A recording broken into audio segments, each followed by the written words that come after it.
Welcome to Crack-A-Pack. My name is Andrew. Today we're cracking open Throne of Eldraine. Let's get cracking. Our first card today is a giant token. Then we have a plains for our land. We have a foil Flutter Fox. Next we have Wildborn Preserver, which for 1 and a green is a 2/2 creature with flash, reach, and whenever another non-human creature enters the battlefield under your control, you may pay X. When you do, put X +1 counters on Wildborn Preserver. Okay, interesting. So, getting a lot of non-human creatures and paying some mana to pump up this creature. Okay.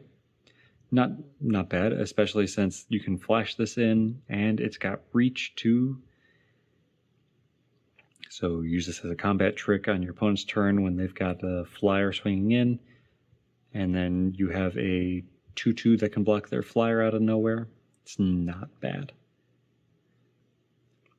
This fits well in just a generic like elf typal deck. I mean, it fits really anywhere that isn't human. So I say elf since it is an elf archer, and when I first looked at the art, I thought that it was referring to the fox as the Wildborn Preserver, but I noticed as I was reading it that there's an elf riding that beast, and that's what they're referring to with this. So a little bit of ignorance there, but it also makes sense that it would have reach then, since it is an elf archer on there. Anyway, yeah, so this would fit into elf typal because of that, it being an elf. But you could throw this into any non-human deck, and this would really, really do well if you can get a lot of creatures coming out. If you have a lot of extra mana and you can be throwing down a lot of 1-mana creatures and paying just a little bit extra, or if you have a single big creature and you have a little bit of mana left over that you want to pay into this, so you can get a even bigger reachy creature for blocking bigger flyers, or for being able to just swing in even harder. That would work too. Now, where am I rushing to put this? Nowhere.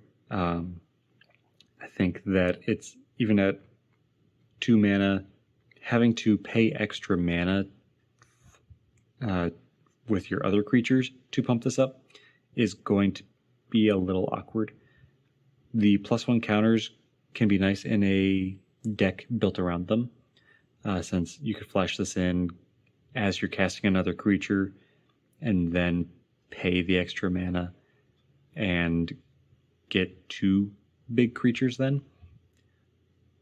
But I don't know, I'm just not seeing anywhere, I'm not thinking that there's anywhere that I would really want to put this. So if you have a deck in mind that would use Wildborn Preserver, let me know about it in the comments below, and see if you can help me understand the real appeal for this creature. Next we have a Sorcerer's Broom, Maraleaf Pixie, Sage of the Falls, Foreboding Fruit, Unexplained Vision, Garenbrig Squire, Ogre Errant, Idyllic Grange, Prized Griffin, Memory Theft, Wishful Merfolk, and True Love's Kiss to round out the pack. Now today's Pack 1 Pick 1.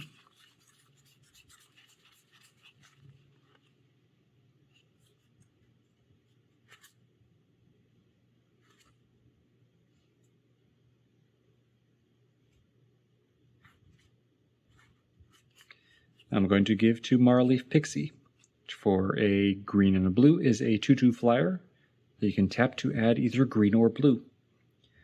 This is a mana dork, and in a draft environment, any sort of mana acceleration is going to be really, really powerful. This is going to kind of force you into green-blue, but I think that at the very least, having a mana dork in those colors is going to not necessarily hinder your ability to draft, I think it's going to be enough of a reason to look at those colors closely. And even if you only get a couple of one or the other color and you lean more heavily into one of them, I think this will still be a good enough pick one, right? Because it does let you generate either a green or a blue every turn. So as long as you are heavily in one of those, this is going to pay off. If you are able to actually draft both of them, this is going to be phenomenal. So that's my pick one. If you have a different pick one than me, let me know in the comments below. There are plenty of other good cards in the pack. But that's all for today, so thank you for cracking along with me. Be sure to check back tomorrow to crack open another pack.